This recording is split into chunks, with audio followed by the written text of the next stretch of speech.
In commemoration of the World Cancer Day, we are discussing a topic that affects every family and every economy: smoking and cancer, what the data shows, and why it matters. Welcome to Tobacco Control Conversations, a CC podcast series where we translate tobacco research into real-world conversations. I'm your host, Kemi Faith Odeshola.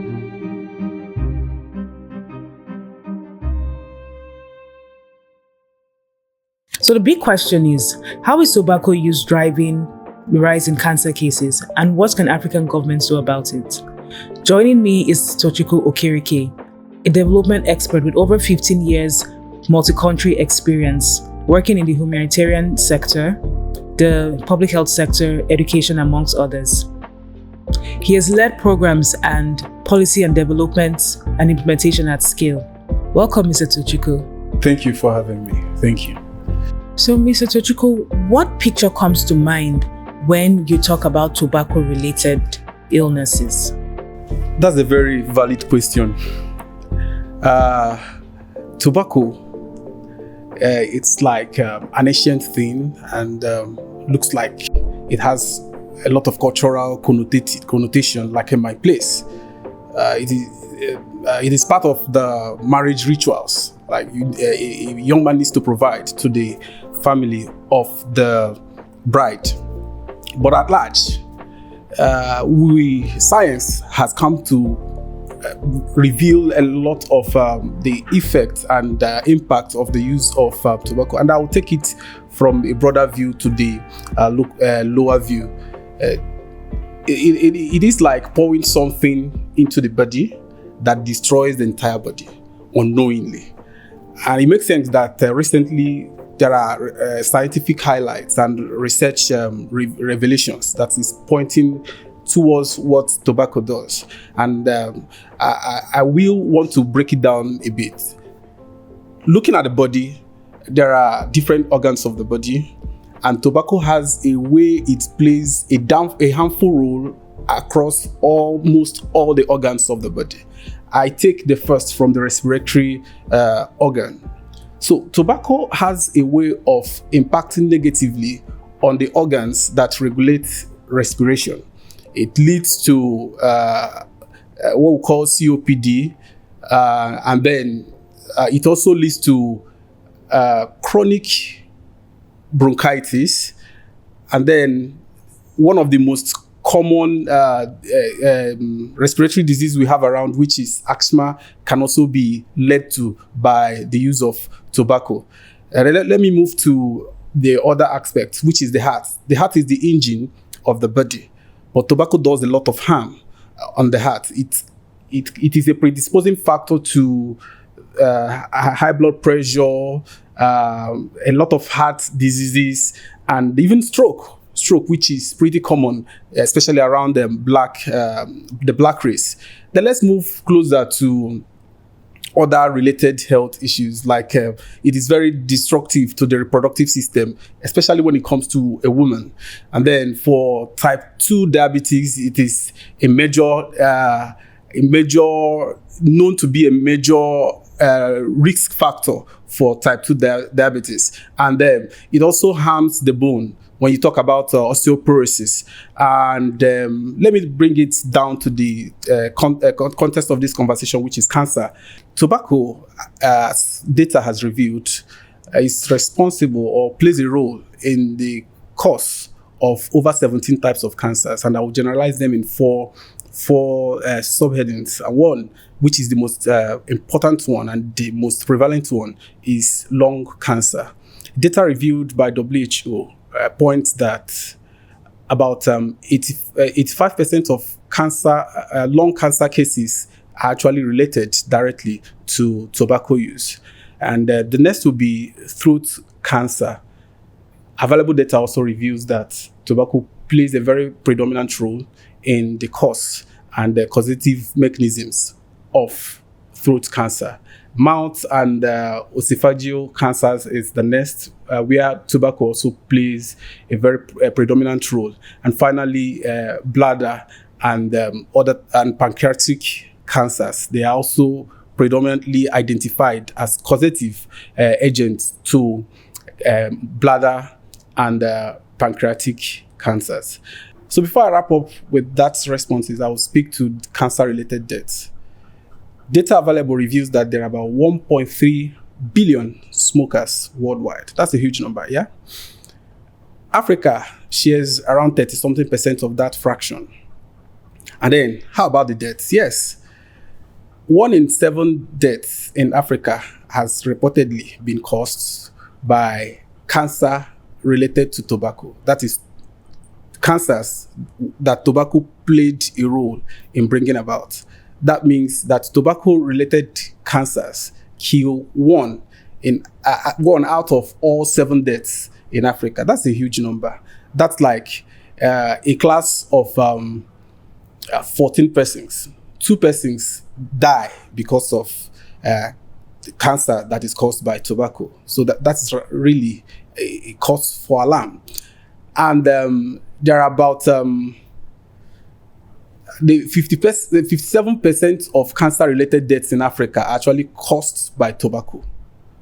That is huge too. As we speak, over 750,000 cancer-related deaths occur annually in Africa. That is wide. That is heavy. So I think it is time to begin to have real-life, actionable, smart conversations that will lead to changing these narratives. Thank you. It's interesting to see how the use of tobacco impacts different parts of the body, like you mentioned, and also looking at how it relates to cancer, and also seeing the health burden of cancer. As you mentioned, the deaths that are attributed to cancer-related death also linked to tobacco. So I think this now takes us to, you mentioned a lot of data, right? What is the value of data in the fight against cancer? You see, this question drives to the core of what we do in TCDI. Again, TCDI is Tobacco Control Data Initiative. In the recent world, a lot of emphasis have been placed on data, and there are no solutions that are not data-driven. Any solution that is not data-driven is meant to die before it's even started. And in this 21st century world, it is obvious that policies, government development interventions, and all are supposed to be streamlined to what the data says and what data can help us achieve. To put it in a very simple tone, so tobacco control data refers to the systematic collection, analysis, and use of data to monitor tobacco exposures, tobacco policies, and the outcomes of those policies. It supports evidence-based decision-making by tracking different by developing indicators to track different segments of policies and trends, and assessing the impact of tobacco control measures and policies around the populations, and also evaluating national efforts towards ensuring that each nation, and in this case Africa, is meeting up with the global targets, which is set by WHO, FCTC. Let me now bring it in. If we now say, what will data do for us? Prior to this time, interventions around around tobacco control have been here and there. Policymakers are looking for evidence-based research that says tobacco does this or that, and says tobacco has economic impact of this or that. We used to look at especially the economic aspect from what are the jobs that the sales of tobacco produces, what are the salaries they pay, the wages and all that. But we do not consider that there is a public health aspect of it where tobacco use leads to hospital visits, medical expenditures, and even death. Not just that. When someone who is being impacted by a sickness attributable to tobacco is down, the person misses work. That means human hour that should have raised economic value is also lost. Not just that the person is spending money to treat, the person is also missing out from contributing to economic development. So it is a multi-sectoral thing. Then, the Tobacco Control Data Initiative is a program that has developed dashboards that can now inform governments, give governments an outlook of what tobacco does, what data speaks. This number of persons are into this. This number of persons are affected by this. This is the amount of tax that government loses to tobacco industries. The Tobacco Control Data Initiative don't just put up data. They put up policy briefs that could also guide governments, not just governments in this case, civil societies and research institutions to lobby and help the government take policy directions, move towards policy directions that will bring about tobacco control. If you look at it from that other side, you will be thinking that this whole talk about tobacco control is about witch hunting some persons. But no, there is a public health aspect of this that have not been explored, which is the value or the monetary value of tobacco versus the monetary value of health the monetary value of health expenses as aligned with the use of tobacco. When we see that tobacco generates the government some measures of tax, and then we align it with the amount of money government spends treating tobacco-related issues, you see that the balance is just like this. So there is now need to say, no, government, you are spending so much because you are taking so little. So let's make a balance here. Government, can we now look at the public health aspect of these things and then begin to make balances? And this can only be informed with data. And that is what the TCDI program is providing. Data to take policy directions, data to take policy implementations, data to inform guidance, especially in relation to WHO, FCTC. Thank you. Thank you very much. So like for someone like me, I mean, I don't smoke. I don't smoke, and I'm sure there are many people thinking that like I don't smoke, but I don't think I am at risk of getting a tobacco-related illness like cancer. What will you have to say, especially what data says about this? So there have been a lot of arguments, and especially coming from the tobacco industries. Yes. What risk do we cause? Is it not only the persons who smoke, and then what's the percentage of people who smoke in the world? So we are just, but the fact is just clear that there's what we call secondhand smoke, and it is even risky, even way risky. Like the measure of risk there is even high. So there are over 7,000 chemicals in tobacco smoke. When someone smokes and puffs, and then you go to clubs, you sit in public places where people smoke easily, and then you come home and say you don't smoke, you have also been exposed to those risks caused by the chemicals in that smoke that you inhaled. About 4,000 of such chemicals actually have been identified by research to be carcinogenic. That means they cause cancers. So if you smoke, you are exposed to cancer. If you don't smoke and you sit around, or even in your house, there are people who smoke within there, or you have social gatherings where people smoke, you are equally exposed to cancer. And then there is this aspect where some people say, I don't smoke. I don't smoke tobacco, at least I don't light it. And then you use other non-smoke tobaccos. My brother, my sister, you are equally exposed. So the point is not about what is the measure of risk. Your risk is equally high. So any form of tobacco used, whether sniffing, whether smoke, or any other aspect, any other way you take in tobacco, not just tobacco, even nicotine, you are equally exposed to cancers and other related diseases. So the point is clear. what should governments do?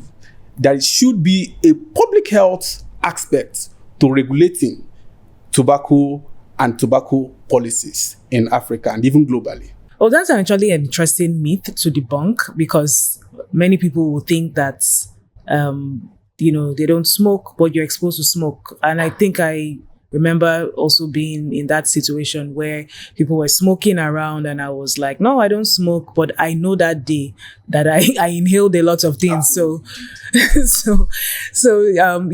interesting to see that there's also data supporting that. And I think policymakers can definitely use this, as well as CSOs, to make a good case for proper regulation, as you also stated. So that's actually interesting.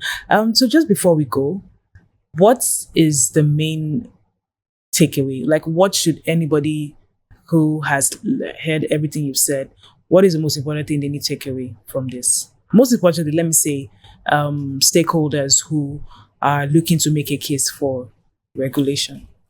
It makes sense to have the view that when one is exposed to a harm, others don't think that they are safe from that harm. If one is exposed to tobacco use, that person is already exposed to cancer. And if a family member is exposed to cancer, the burden of cancer is spread around and within that entire family. That means each and every one of us are sharing the burden of tobacco use in one way or the other. Is it time to rise for action? Is it time to sincerely move towards tobacco control? Yes. When is that time? Now. What should we do? It makes sense to, as we have seen in the course of this conversation, that tobacco causes cancers, and people who don't smoke it directly are also exposed to it.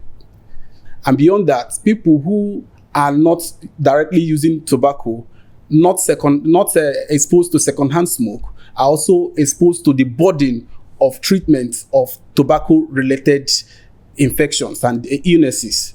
So that means that there should be a holistic approach to tobacco control.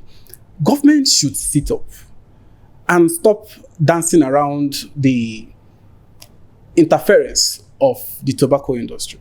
I mean, they want to sell their goods at the detriment of human blood, at the detriment of a deteriorated public health, at the detriment of